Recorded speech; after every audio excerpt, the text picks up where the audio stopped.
a little bit of a story today. In the early 70s, I had just gotten my first serious computer job. I had a few other jobs that were sort of computer related, data processor, those kinds of things in the computer center. But I got a job working for a Research Triangle Park company. And on the way to work one day, probably the first week or so that I was working there, this frog jumped out in front of me, and which is not all that unusual in North Carolina.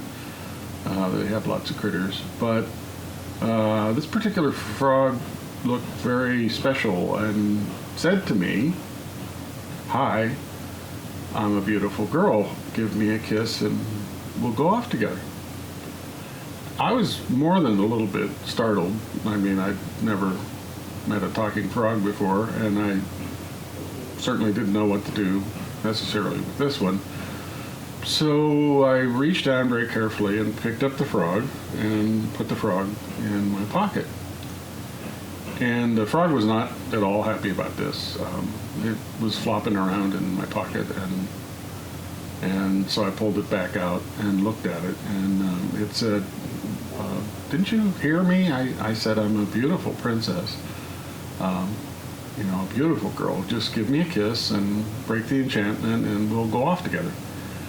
And I thought about this for a second or two, but having just gotten my first programmer job, I realized a couple of things. One, I was a serious nerd, and although pretty girls were something I was interested in, I didn't really have very much luck with them.